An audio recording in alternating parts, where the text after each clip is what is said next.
नागरिकांच्या मनामनातील आवाज, नाशिक आवाज.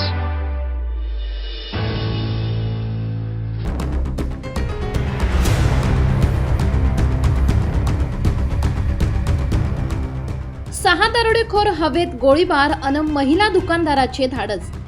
नाशिक दरोडा प्रकरणी पोलिसांनी पंजाबमधून आवळल्या मुसक्या. हवेत गोळीबार, ज्वेलर्सवर दरोडा अन आरोपी थेट पंजाबमधून ताब्यात.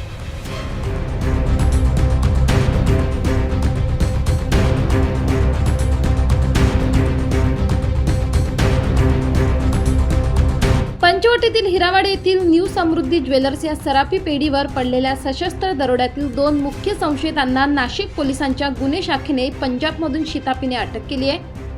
या अटकेमुळे परप्रांतीय गुन्हेगारांची नाशिकमधील गुन्ह्यांची असलेली साखळी उघडकीस येण्याची शक्यता आहे.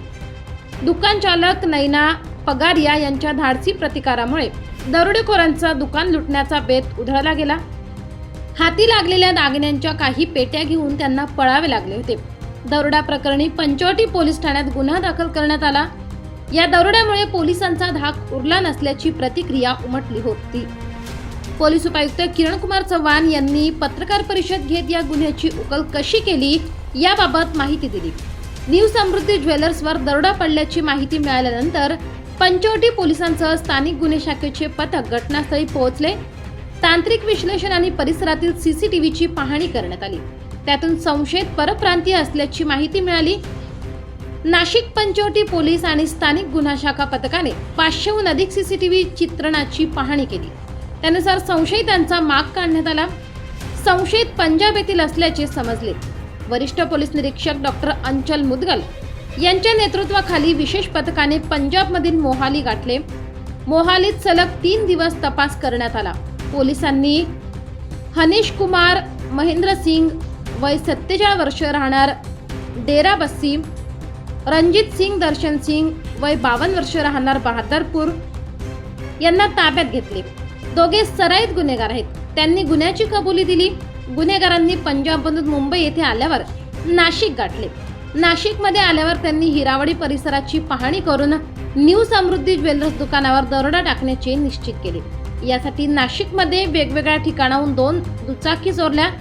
नियोजनाप्रमाणे ते दुकानात शिरलेही, परंतु दुकानदार नैना पगारिया यांनी कडवा विरोध केल्याने त्यांचा दरोड्याचा बेत फसला.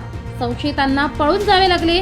विशेष म्हणजे संशयितांनी आपले भ्रमणध्वनी नाशिक गाठण्यापूर्वी बंद केले असताना त्यांची ओळख पटवणे, शोध घेणे पोलिसांसमोर आव्हान होते. मात्र नाशिक पोलिसांनी हे आव्हान लक्ष्य केले.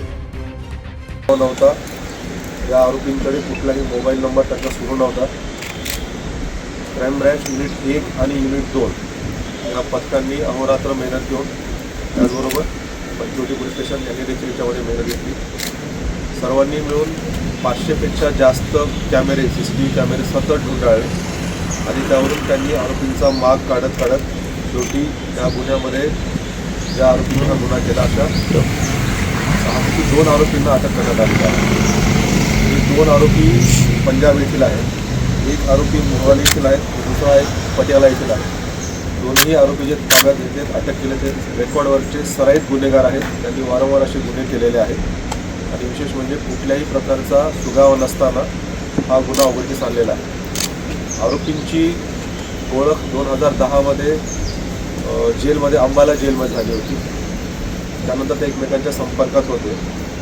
त्यांनी ठरवलं की आपण एकत्रित कुठंतरी दरोडा करायचा.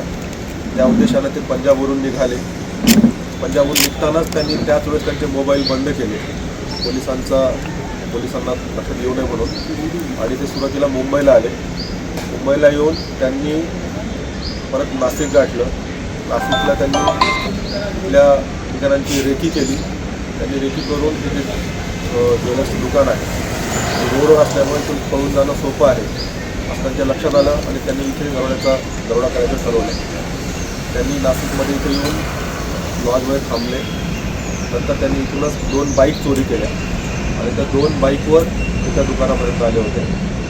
दुकानामध्ये येऊन त्यांनी दरोड्याचा प्रयत्न केला. रिव्हॉल्वरचा धाक दाखवला. कारागिरांनी वर्कर्सनी प्रतिकार केल्यामुळं त्यांना काही लुटता आला नाही. त्यामुळे त्यांना आणि त्याच दुकानातून त्यांना परत जावं लागलं. परंतु त्यांनी त्यावेळेस पिस्तलच्या बटनी डोक्यात मारहाण केल्यामुळं दुकानाचा कारागीर जखमी झाला होता.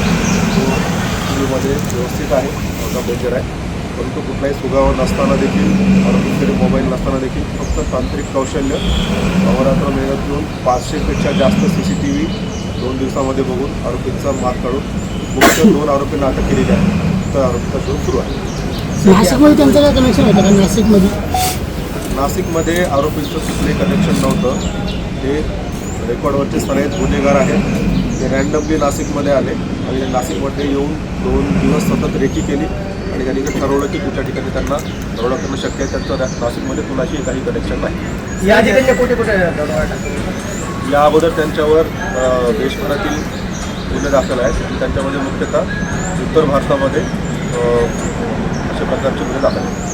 सर, यातला एक जो आरोपी आहे तो आर्मीमध्ये असण्याचं काय त्याची हिस्ट्री आहे की हा कसा काय या सगळ्यांमध्ये? हा पूर्वी सैन्य दलामध्ये होता आरोपी. त्याचं पूर्वीचं तिथलं नोकरी झालेली आहे. सध्या तो सैन्य दलामध्ये नाही, मात्र त्याची पूर्वीची नोकरी सैन्य दलामध्ये झालेली आहे. सर, कुठून ताब्यात घेण्यात आले ना? त्या आरोपींना पंजाबमधून ताब्यात घेण्यात आलेला आहे, मोहाली येथून. आणि विशेष बाब म्हणजे जेव्हा आरोपींनी इथे दरोड्याचा प्रयत्न केला, तिथून दरोड्याचा प्रयत्न करून आरोपी त्यांच्या मूळ घरी पोहोचण्याच्या अगोदरच त्यांच्या घराचा पत्ता क्राईम ब्रँच युनिट 1 आणि युनिट 2च्या अधिकाऱ्यांनी शोधला होता. आणि आरोपी घरी पोहोचण्याच्या अगोदरच क्राईम ब्रँच नाशिकची टीम आरोपीच्या घरी अगोदर जाऊन पोहोचली होती. आणि जेव्हा आरोपीला वाटलं की आपण सुरक्षित घरी पोहोचतोय, त्यातच आरोपीला झडप घालून ताब्यात घेण्यात आलं. आरोपींकडून किती माल हस्तगत करण्यात आलेला आहे? या गुन्ह्यामध्ये आरोपींनी कुठलाही मुद्देमाल सोडलेला नव्हता. त्यांचा प्रयत्न फसलेला होता. त्यामुळे आरोपींकडे काही मुद्देमाल असलेला नाही. नाशिक आवाज, नाशिक.